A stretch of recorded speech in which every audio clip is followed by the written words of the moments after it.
हर हर महादेव। नमस्कार दोस्तों, आज हम रविवार में पढ़ने वाले प्रदोष की व्रत का कथा का श्रवण करेंगे। दोहा। आयु वृद्धि आरोग्यता या चाहो संतान, शिव पूजन विधिवत करो दुख हरेंगे भगवान। एक समय सर्व प्राणियों के हितार्थ परम भागीरथी के तट पर ऋषि समाज द्वारा विशाल गोष्ठी का आयोजन किया गया। विज्ञ महर्षियों की एकत्रित सभा में व्यास जी के परम शिष्य पुराण वेता सूत जी महाराज हरि कीर्तन करते हुए पधारे। सूत जी को देखते हुए शौनक आदि 88,000 ऋषि मुनि खड़े होकर दंडवत प्रणाम करने लगे। महाज्ञानी सूत जी ने भक्ति भाव से ऋषियों को हृदय से लगा लिया तथा आशीर्वाद दिया। विद्वान ऋषिगण और सभी शिष्यजन अपने आसन पर विराजमान हो गए।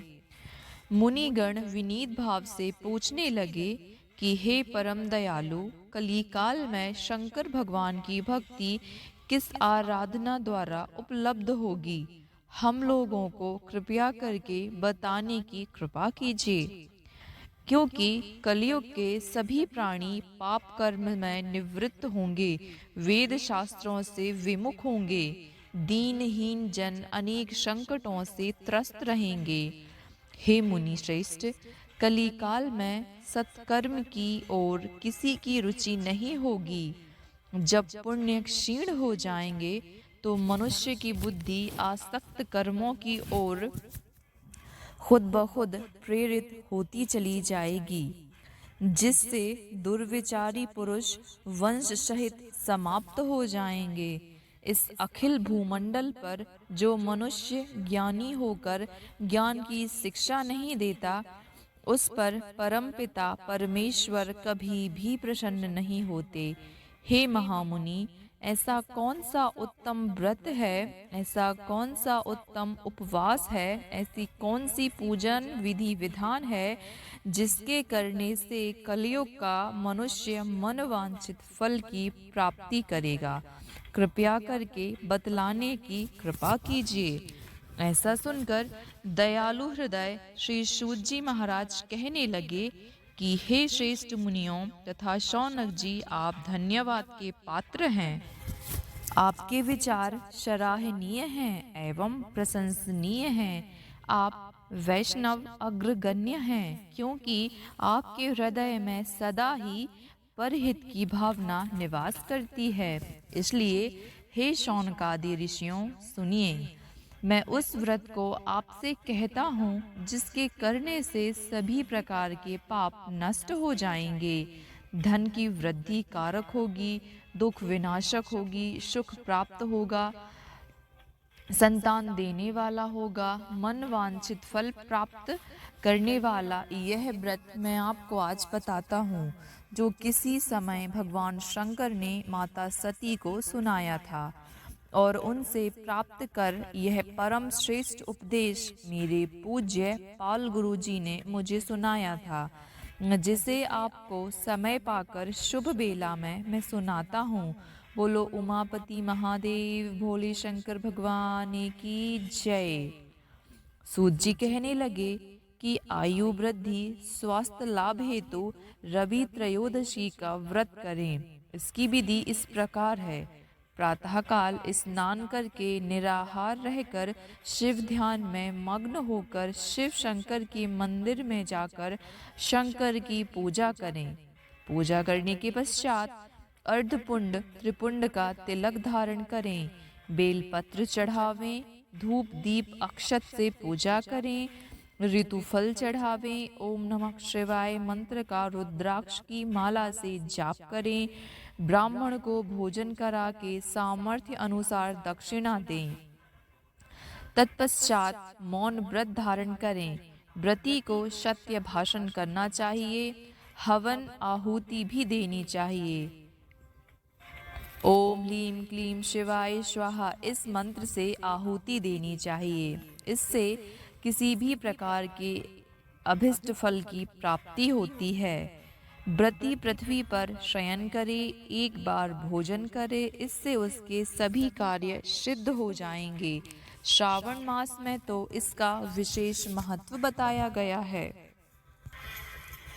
यह सर्व सुख, धन, आरोग्यता देने वाला है।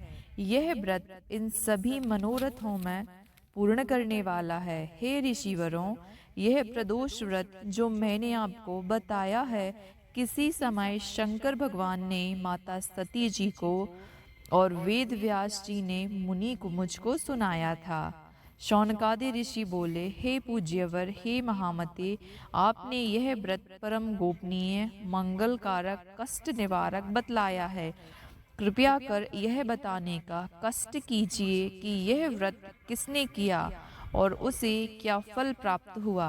श्री सूत जी बोले, हे विचारवान ज्ञानियों, आप शिव के परम भक्त हैं। आपकी भक्ति देखकर मैं व्रती पुरुषों की कथा कहता हूँ।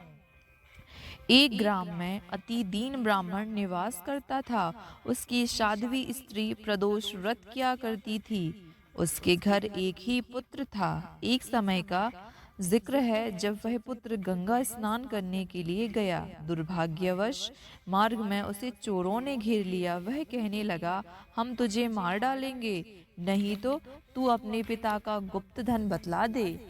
बालक दीन भाव से कहने लगा कि हे बंधुओं, हम अत्यंत दुखी दीनहीन हैं, हमारे पास धन नहीं है। चोर फिर भी कहने लगे कि तेरे पास पोटली में क्या बंधा हुआ है। बालक ने निसंकोच उत्तर दिया कि मेरी माता ने मुझे रोटी बनाकर बांध दी है। दूसरा चोर बोला कि भाई, यह तो अति दीन दुखी है, इसे छोड़ दीजिए। बालक इतनी बात सुनकर वहां से प्रस्थान करने लगा और थक कर वृक्ष की छाया में सो गया। उस नगर के सिपाही चोरों की खोज कर रहे थे। खोज करते करते उस बालक के पास आ गए। सिपाही बालक को भी चोर समझकर राजा के समीप ले गए। राजा ने उसे कारावास की आज्ञा दे दी। उधर बालक की मां भगवान शंकर जी का प्रदोष व्रत कर रही थी। उसी रात्रि राजा को स्वप्न हुआ कि यह बालक चोर नहीं है। प्रातःकाल उसे छोड़ देना, नहीं तो तुम्हारा वैभव, राज्य सब शीघ्र ही नष्ट कर दूंगा। रात्रि समाप्त होने पर राजा ने बालक से सारा वृतांत पूछा। बालक ने सारा वृतांत कह सुनाया। वृतांत सुन राजा ने सिपाही भेज बालक के माता पिता को बुलावा भेजा। राजा ने उन्हें जब भयभीत देखा तो कहा, भय मत करो, तुम्हारा बालक निर्दोष है। हम तुम्हारी दरिद्रता देखकर 5 गांव दान में देते हैं। शिव जी की दया से ब्राह्मण का आनंदमय जीवन व्यतीत होने लगा। इस प्रकार जो व्रती इस व्रत को करता है उसे आनंद की प्राप्ति होती है। शौनकादिक ऋषि बोले कि हे दयालु, आप कृपा करके हमें यह व्रत बताया, उसके लिए बहुत बहुत धन्यवाद। जैसे भोले शंकर महादेव ने उस ब्राह्मण की इच्छा पूरी करी, वैसी प्रभु सब पर कृपा करें और सबकी इच्छा पूर्ण करें। जय हो भोलेनाथ।